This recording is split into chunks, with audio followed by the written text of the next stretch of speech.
โอ้โหเยอะมากเลยทุกคนเราไม่เคยห่างนะเยอะมากนะครับเห็นครับ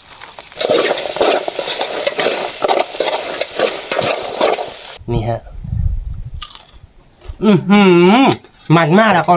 สวัสดีครับวันนี้มาพบกับผมจอดได้ยาครับผมวันนี้ผมจะพันเพื่อไปหาแม่ดามครับหรือว่าแม่ตับเต่าครับเพราะว่ามีน้องๆคนนึงของยันจะให้ผมรอไปหานะครับคือช่วงนั่งหนาวแบบนี้ไม่รู้ว่าที่บ้านผมจะมีหรือเปล่านะฮะนะผมก็จะรอไปหาดูนะครับว่าวันนี้จะได้แมนตับเต่าหรือเปล่านะครับรอดูกันนะครับทุกคนไปกันครับ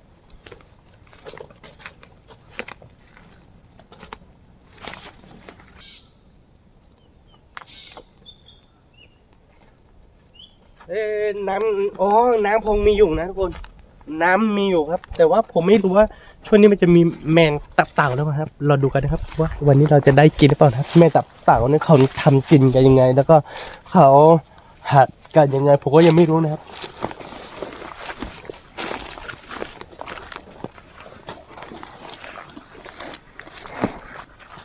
มีเปล่าเนี่ย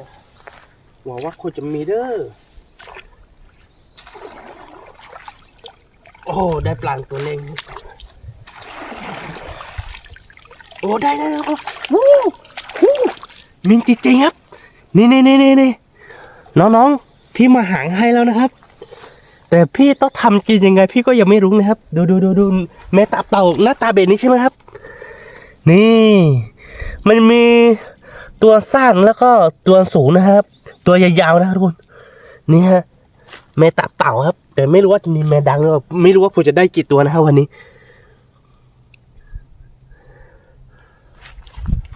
ได้แล้วไหนๆก็ได้แล้วนะฮะมีกลิ่นฮะแม่ตับเต่าเอาปันตัวเล็กด้วยทุกคน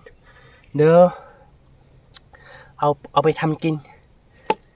เอาไปทำกีด้วยกับแม่ตับเต่าดีกว่านะครับไม่รู้ว่าเขาต้องทำกี่โอ้มีแน่นอนแต่ไม่รู้ว่ามีกี่ตัวนะครับ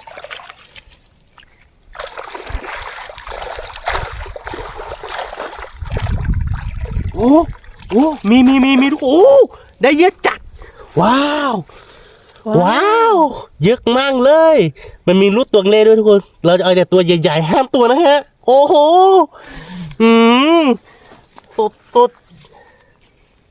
สุดไปเลยมันกัดนะทุกคนกัดเราด้วยอ่ะโอ้โหผมไม่คิดว่ามีนะฮะซึ่งผมก็ช่วงหน้าหนาวแบบนี้ผมไม่เคยหานะครับทุกคนคือถ้าไปแบบช่วงหน้าฝนตกลงมาแรกๆเนี่ยเวลามันไถนางก็เห็นวิ่งไปวิ่งมาอยู่แต่ผมไม่เคยจับกินนะครับแล้วก็ผมไม่คิดว่ามันจะมีนะครับมีน้องคนนึงเม้นบอกว่าที่คอมเมนต์นะครับเมย์บอกว่าเราไปหาแม่ตับเต่าแล้วก็แม่ดามดูแม่ดามไม่น่าจะไม่มีนะฮะถ้าเป็นแบบช่วงหน้าฝนนะพอมีอยู่นะฮะเราดูกันว่าวันนี้เราจะได้กี่ตัวนะครับน่าจะมีเยอะนะเพราะว่าไหนๆก็ได้มาหลายตัวแล้วเนี่ยโอ้ได้อีกตัวหนึ่งนะโอ้มีเยอะโอ้มีเยอะโอ้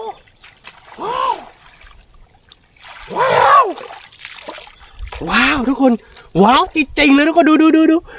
ว้าวเสื้อผมยังไม่เคยมาหานะครับน้องคนนึงเมทบอกให้ผมเราไปหาดูนะครับมีจริงๆครับที่บ้านผมเนี่ยทุกคนผมคิดว่าไม่มีนะฮะโอ้โหเยอะมากเลยทุกคนเยอะแบบว่าเยอะจัดนี่ผมจะใส่ไว้ในนี้นะฮะโอ้โหเยอะแบบว่าเยอะจัดนะฮะโอ้โหเนื้อตัวแบบนี้ตัวอะไรครับทุกคนอันนี้ใช่แม่ดำหรือเปล่าครับน่าจะเป็นแม่ดำไม่ใช่น่าจะเป็นแม่ดำครับโหเยอะเลยเยอะจัดทุกคนเขาต้องทำกินยังไงเนี่ยโอ้โหแมงดำแบบนี้ฮะแม่ดำครับไม่ใช่แม่ดานะครับแม่ดำถ้าไปปากกันยอนเนี่ยเรียกว่าทีพาไปหยอนนะครับที่พาไปย้อนเนี่ยเสร็จเดี๋ยวปากกันย้อนเนี่ยท ถ้าแปลตรงๆก็คือแมดาพม่าครับตัวนี้มีเยอะแน่นอนทุกคนมีเยอะแน่นอนวันนี้ไม่รู้จะได้กี่กิโลครับ โอ้มีมันอยู่ใต้โต๊ะย่างนะทุกคนโอ้ได้หลายตัวเลย2 ตัว3 ตัวผมไม่คิดว่ามันจะมีนะเนี่ย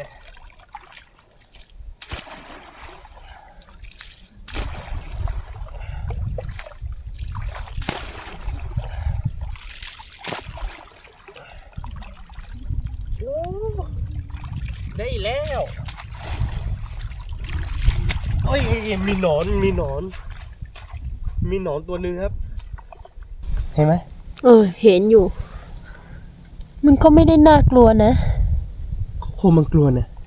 ช่วยไม่ได้เนาะน่ารักนะเธอสำหรับบางคนก็อาจจะน่ารักนะครับน่ารักคือ นะสำหรับผมก็คือสีเขียวไม่ออกครับทุกคนเขียวธรรมชาติน่ารักเมื่อกี้นี้ตกใจสุดขีดเลยทุกคนวิญญาณขึ้นไปเกือบจะถึงบนฟางสุดขอบฟางนะครับเมื่อกี้นี่ตรงนี้นี่มีแมตับเต่าตัวใหญ่นะทุกคนคือผมเห็นแล้ว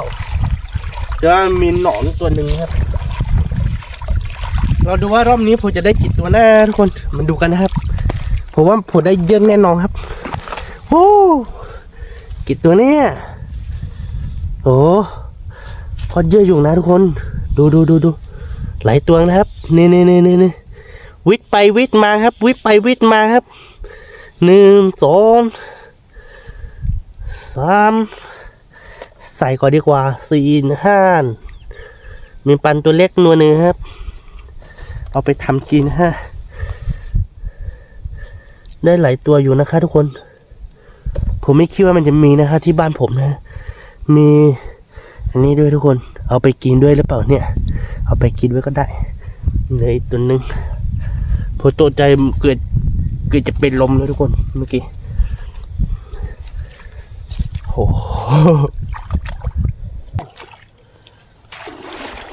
อ้มีเยอะเลยโอ้โหตัวนี้มีเยอะมากทุกคนเห็นหลายตัวนะเมื่อกี้แต่ว่าน้ำมันตึ๊บนิดนึงโอ้โหเห็นตัวนะแต่ว่ามันไม่เข้าสวิงน้ำมันตึ้มนะทุกคนแต่ก็ได้เยอะนะทุกคนดูแต่ละรอบนะฮะโอ้โหดูเยอะเนาะโอ้โหเยอะจัดทุกคนเยอะจัดรอบนี้เกือบจะ10 ตัวนะฮะน่าจะเอาไปทานน้ำมากกว่ามันขึ้นมาข้ามกระสันเยอะเลยทุกคนดูโอ้โหนี่มันขึ้นมาเยอะมากเลยมาอดมานะทุกคนต้องใส่ใบไม้เยอะๆหรือเปล่าเราจะวางไว้ตรงนี้ดีกว่าเยอะมากเลยเนาะแต่ก็เนาะค่ะได้กินแน่นอนมีปันตัวเล็กด้วยทุกคนปันตัวเล็กไม่เคยกินด้วยค่ะ ไม่เคยกินเหมือนกันนะไม่เคยกินไม่เคยจับเลยทุกคนมีน้องๆคนหนึ่งของมาครับว่าให้เราไปหาแมงตับเต่าแล้วก็แมงดามดูแล้วเราทำให้กินด้วยเราจะลองทำกินว่าจะอร่อยหรือเปล่านะผมก็ไม่แน่ใจนะทุกคนที่ภาคอีสานเนี่ยน่าจะมีเยอะนะที่บ้านเราไม่ค่อยมีนะทุกคนอาจจะมีนะแต่ว่าเราอาจอยู่ที่ว่าเราไม่เคยหาหรือเปล่าโอ้มีนะนึกว่าตรงนี้ผมมาช้อมเสร็จแล้วนึกว่าไม่มีแล้วทุกคน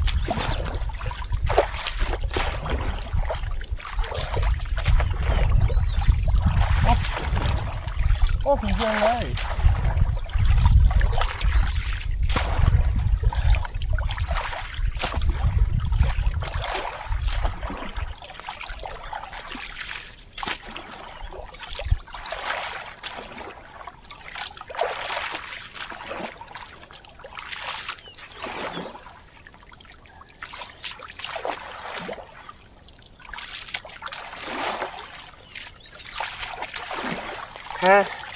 น้ำลึกนี่นึงก็ควรจะดีนะค่ะได้ไหมคะน่าจะได้อยู่นะดูว่ารอบนี้ได้กี่ตัวนะครับเนื้อมีแต่เศษไม้นะโอ้โหเยอะเลยทุกคนเยอะจริงๆนะฮะ2 ตัว 4 ตัว 5 ตัว6 ตัว 7 ตัว8 ตัว 9 ตัว 10 ตัวเลยทุกคนรอบนี้ซ้อมตัวตอนนี้11 ตัว 12 ตัว บินออกมาแล้ว 13 ตัวทุกคนรอบนี้14 ตัวนะฮะ15 ตัวนะฮะโหเยอะแหละทุกคน15 ตัวเลยครับแล้วมันออกมาเยอะเลยทุกคนเนี่ยผมมาหาแค่แป๊กเดียวนะดูทุกคนตอนนี้โอ้โหแป๊กเดียวได้ขนาดนี้เลยเหรอโอ้โหเยอะเลยเนาะ เยอะค่ะ โอ้แป๊กเดียวทุกคนแป๊กเดียวได้ขนาดนี้นะฮะเดี๋ยวเราจะหางอีกสักพักหนึ่งนะฮะเราจะลองดูว่าเราจะได้เพิ่มไหม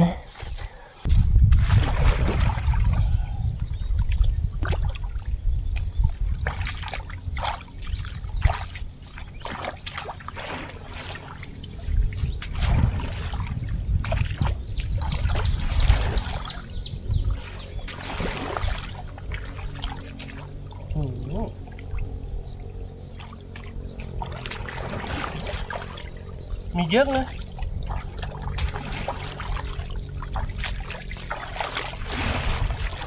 น้ำตึ้งเลยถ้าน้ำไม่ตึ้งเนี่ย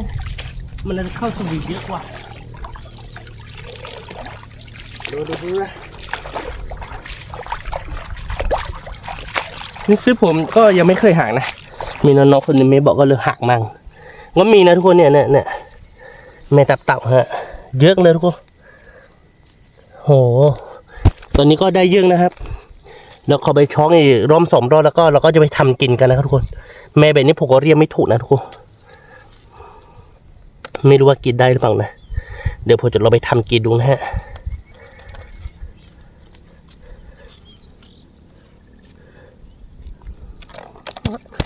ขึ้นมาเยอะเลยทุกคนมาดูกันทุกคนตอนนี้ว่าน่าจะพอแล้วนะทุกคนซื้อเราก็หามาได้ไม่นานฮะหาแค่สักพักเดียวก็ได้เยอะนะทุกคนแสดงว่าที่บ้านผมก็มีเยอะเหมือนกันเนาะแต่ก็เนาะเราคิดว่าไม่มีอ่ะทุกคนเราคิดว่าช่วงหน้าร้อนแบบนี้มันไม่มีฮะช่วงหน้าหนาว ช่วงหน้าหนาวฮะคิดว่ามีแต่ช่วงหน้าฝนนะทุกคนที่เราไม่เคยหานะทุกคนเยอะมากนะครับเห็นครับได้ก็เยอะนะทุกคนตอนนี้เยอะมากนะครับโหเขาต้องทำกันยังไงเนี่ยเขาต้องคั่วหรือว่าเขาไปแกงหรือว่าเขาไปต้ม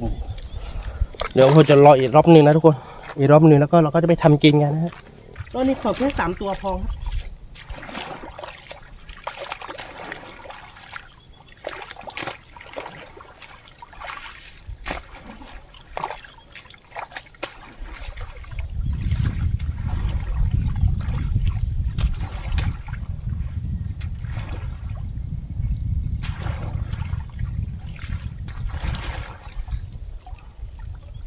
รอบนี้ของแค่3 ตัวนะทุกคน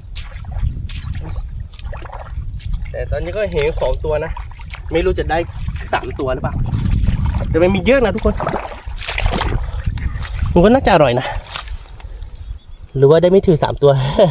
1 ตัวนะฮะตัวใหญ่2 ตัวขอ3 ตัวน่าจะได้แค่2 ตัวนะทุกคนโอ้3 ตัวพอดีนะฮะ ตัวเล็ก เบ็ดนี้ใช่ด้วยหรือเปล่านะทุกคนผมไม่รู้นะ ตัวเล็กมาก นี่นะฮะ ไม่ได้ค่ะ นี่นะฮะผมก็ไม่รู้ว่าใช่แมงตับเต่าหรือเปล่านะฮะตัวเบ็ดนี้กินได้เปล่าครับทุกคนเราไปกินดูนะครับไปกันเลยเพื่อนๆเราไปทำกินกันนะฮะตอนนี้ได้เยอะแล้วทุกคนเยอะประมาณนึงนะฮะโอ้โหดูในบ่องนี้ทุกคนมีปลาซิวปลาสร้อยเยอะมากนะครับโอ้โหมีเยอะมากๆทุกคนดูแต่ผมไม่เห็นมีแมงตับเต่าแล้วโอ้ทุกคนตรงนี้มันมีรูปลาไหลเยอะมากครับถ้าว่างๆเดี๋ยวผมจะมาใส่เบ็ดปลาไหลดูนะครับว่าจะได้หรือเปล่านะครับ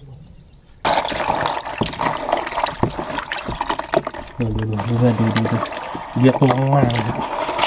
ดูนะฮะ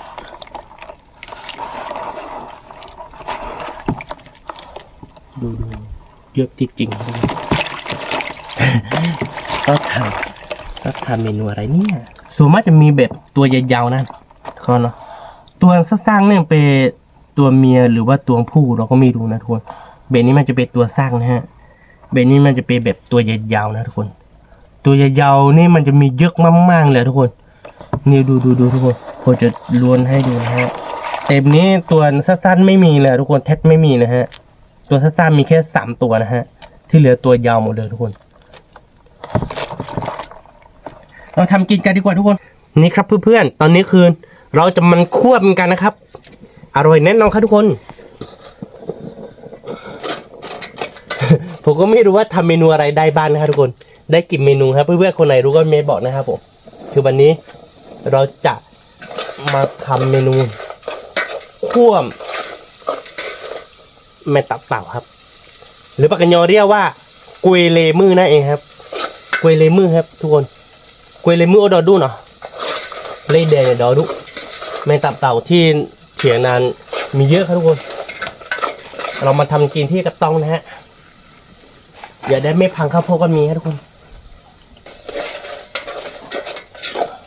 เราดูกันว่าอร่อยหรือเปล่านะครับทุกคนเจ้ากีกับข้าววันนี้ห่อข้าวมาด้วยครับแล้วก็เราจะทานน้ำพริกกันนะครับน้ำพริกป่มพริกศพพริกอะไรก็ได้ทุกคนกะว่าเราก็ไม่รู้ว่ามีแม่ตับเต่าหรือเปล่านะทุกคนลองมาหาดูครับมีน้องคนนึงไม่บอกอยากให้ลองไปหาแม่ตับเต่าแล้วก็ทำให้กินด้วยครับทำกีให้ดูด้วยนี่วันนี้เรามาทำตามสั่งอย่างที่เราบอกเพื่อนๆนะครับเพื่อนๆเมนบอกเราก็จะทำตามที่เพื่อนๆเมนบอกนะฮะเพราะว่ามีน้องคนนึงเมนบอกว่าอยากจะให้เราไปหาแม่ตับเต่าหรือว่าแม่ดำนะฮะแม่ดังไม่มีครับทุกคนมีแต่แม่ตับเต่าฮะถ้าไปแบบช่วยนักโขก็พอน่าจะมีอยู่นะทุกคนอันนี้แม่ตับเต่าเนี่ยเราก็ไม่รู้ว่ามีด้วยครับทุกคนเราก็เลยลองมาหางดูครับมันก็ได้นะครับ มีเยอะทุกคน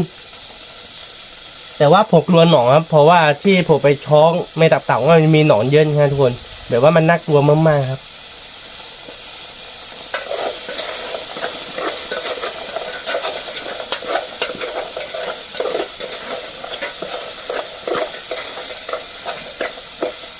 บันโคอาจจะดูหนอนมาไม่น่ากลัวมันอาจจะน่ารักด้วยซ้ำไปทุกคนส่วนผมนี่น่ากลัวครับเพราะว่าตาโตตรงมองหน้าผมแล้วผมกลัวมากทุกคนดูต้องควบนางหรือเปล่าเนี่ยนี่ดูเป็นแต่มันไม่มีกลิ่นนะทุกคนกลิ่นโอ้หอมเลยทุกคนตรงนี้ที่ได้มามีกลิ่นคล้ายๆกับแม่ดังครับแต่ตอนนี้คือหอมมากๆครับทุกคนต้นคั่วให้กรอบหรือเปล่าเราก็ไม่รู้นะหรือว่าเราใช้ไฟแรงเกินไปดูหม้อของเราทุกคนดูทะลุลงไปในไฟแล้วเพราะว่าตูดมันรั่วแล้วครับ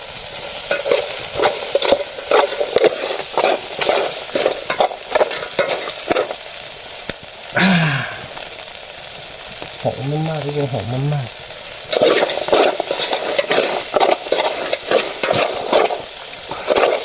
ดูหม้อครับสุกรั่วครับทุกคน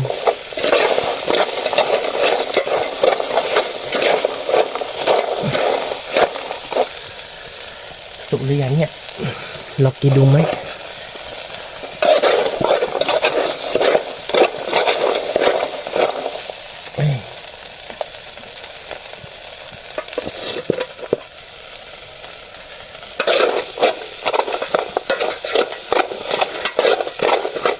จะลองกินดูครับทุกคนว่าอร่อยหรือเปล่านะครับซึ่งเราก็ยังไม่เคยกินนะครับ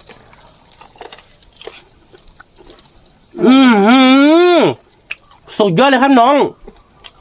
สุดยอดเลยที่น้องแนะนำให้พี่นะครับสุดยอดเลยครับอร่อยมากมันมากทุกคนโอ้โหจริงๆนะครับทุกคนแม่ตับเต่าอร่อยมากๆครับโอ้โหอันนี้ก็คือเราจะตำพริกครับทุกคนพริกสดนะครับพริกสดใส่กระเทียมครับเราจะตำให้ละเอียดแล้วก็คือเราจะกินกับข้าวให้ทุกคนแล้วก็อันนี้อร่อยมากทุกคนอร่อยจริงๆนะครับโอ้โหสุดยอดเลยเรายังไม่เคยกินไม่เคยหางครับทุกคน สุดจัดสุดจัดทุกคนนี่ครับเพื่อนๆวันนี้ผมควด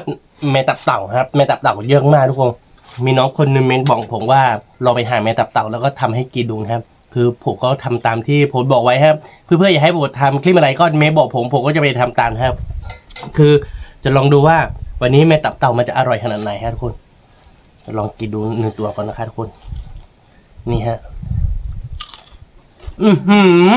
มันมากแล้วก่อนกินคู่กับพริกสดเนี่ยอร่อยแน่นอนทุกคนแล้วก็มีน้ำซุปมะกดนะฮะอร่อยทุกอย่างเลยทุกคนเนี่ยโดยเฉพาะแม่ตับเต่าเนี่ยทุกคนสุดจัดอร่อยมากทุกคน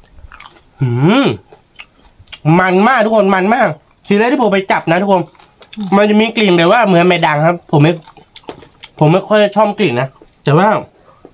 พอผมมาคั่วมันเสร็จแล้วหอมแล้วก็อร่อยมากทุกคนมันมากเรามากินด้วยกันจริงๆนะครับไม่ได้โกหกอร่อยมากอร่อยมากเลยเนาะมันมากทุกคนบอกเลยว่าแม่ตับเต่าคั่วอร่อยจัดทุกคนอร่อยจัด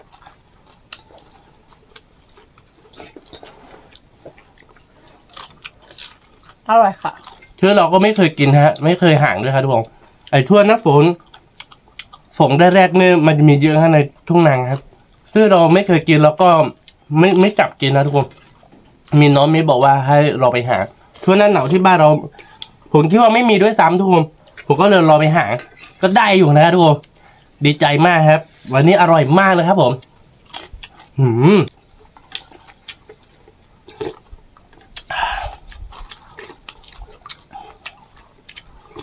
อร่อยมากเลยค่ะน้ำมะกอกเนี่ยอร่อยจัดเหมือนกันทุกคนบอกเลยว่าเนื้อตับเต่าอร่อยจัดมาเนาะมันมาคล้ายๆกับอะไรนะชื่อเราไปหาที่แม่น้ำเมยอ่ะตะขับน้ำค่ะตะขับน้ำนะทุกคนตะขับน้ำก็มันแบบนี้นะครับอร่อยเหมือนกันนะครับอันนี้ก็อร่อยครับทุกคนไม่ใช่ไม่อร่อยครับอร่อยมากๆด้วยครับอร่อยเหมือนกันครับแต่มันแบบว่าคล้ายๆกับก็คล้ายกันนะแต่มันคนละแบบนิดนึงครับอร่อยครับทุกคนอร่อยจริงๆครับน้ำพริกที่สดนะคะอร่อยกินในทุ่งนาแบบนี้กินอะไรก็อร่อย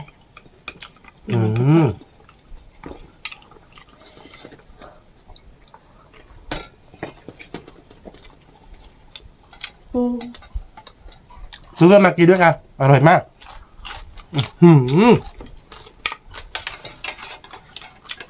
ผมลองกินตัวยาวๆเยอะนะผมจะลองกินแบบว่าตัวสั้นๆนะครับทุกคน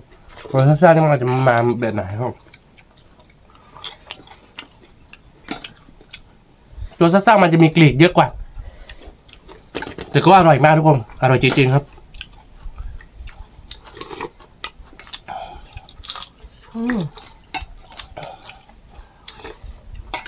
น้ำซุปนี่ก็อร่อยมากทุกคน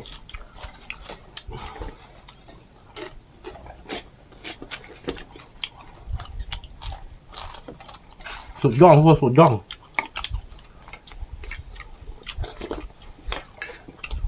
วิกรอบหม้อเลยปุ๊ดเอาไว้ชวนเพื่อนๆปากกันยอนครับอร่อยวิกรอบหม้อเหรอเนาะกวยเลมือวิดปะ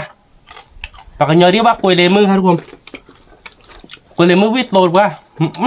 วิดปะเนาะเอาแบบกล่อมเลยผ่านเล่นเดวิดหมักมากินข้าวด้วยกันที่กระต้อมทุกคนอร่อยมากโดยเฉพาะแม่ตับเต่าเนี่ยโอ้โหมันมากทุกคนมันมากครับมากินด้วยกันครับผม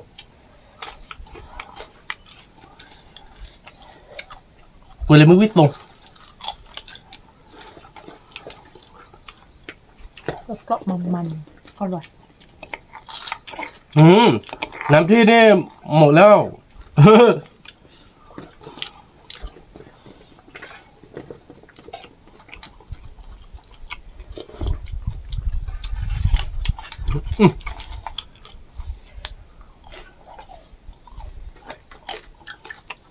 กว่า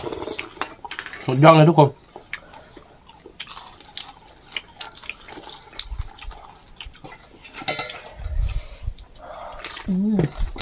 ากค่ะ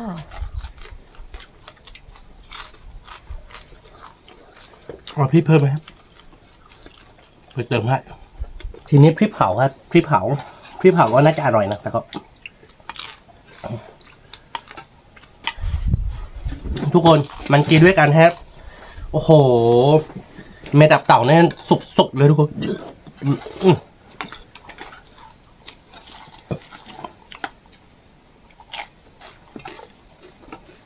อร่อยมากค่ะเพื่อคนไหนอยากกินกับเราได้นะคะ ที่ทุ่มนามีเยอะทุกคนแต่ว่าน้ำตึ้งช้อมสวีไม่ค่อยได้ครับ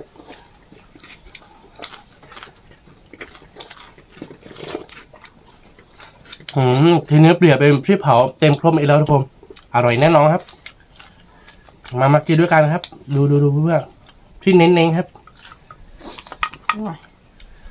ที่เน้นๆนะครับผมนี่เพื่อนแซ่บมาก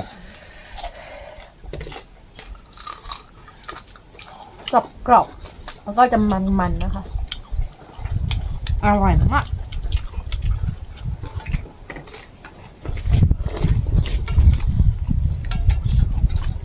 ตอนนี้ก็เที่ยงแล้วทุกคนลมภาคมันก็เย็นมากนะครับครับเพื่อนผมกินข้าวคั่วพริกครับแดมช่วมครับ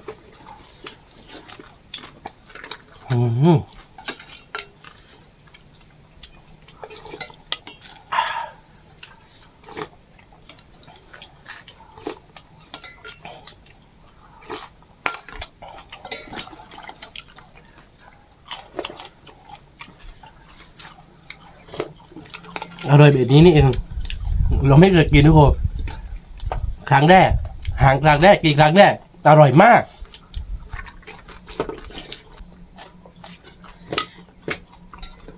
อุ้ยมันอะอุ้ยตะปูอะ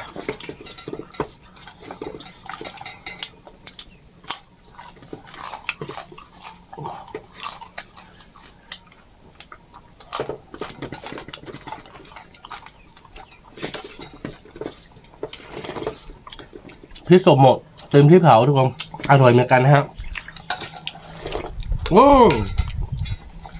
เจ้าตัวนี้มาแล้วทุกคนนี่มันมากทุกคนมันเหมือนกันนะครับมันแต่ว่ามันสู้แม่ตับเต่าไม่ได้อร่อยมากเลยอร่อยมากทุกคนอร่อยจริงๆครับแบบว่ามันมากทุกคน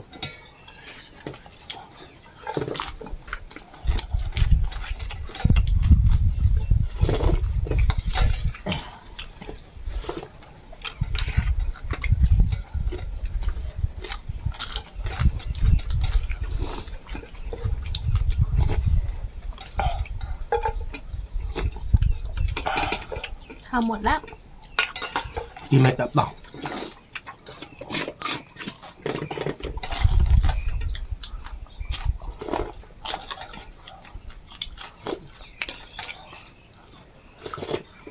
มันมากทุกคนมันมากอร่อยมากไม่ได้โกหกนะครับ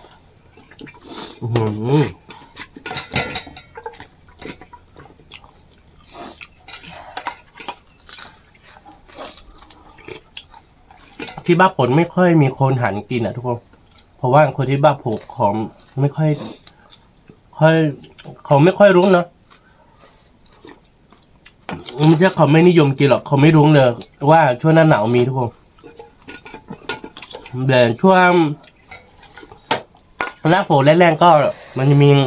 ป้าพวกนี้ไปช้อมสวีอยู่นะเห็นเขาไม่รู้ว่าเขาไปทำกินกันยังไงเราก็ไม่เคยทำกินก็กินแบบนี้อร่อยมากเลยค่ะกรอบมันๆค่ะทำเมนูอะไรได้บ้างเพื่อนๆเนี่ยบอกนะครับแล้วก็แค่ความจีนเนี่ยโอ้โหสุดยอดแล้วทุกคน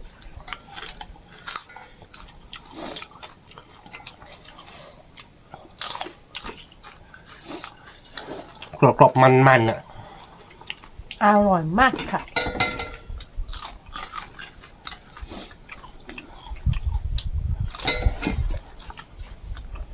พริกเผ็ดมากทุกคนพริกเผ็ดเยี่ยอร่อยครับ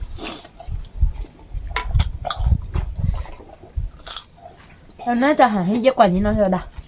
กินไม่อินเลยค่ะ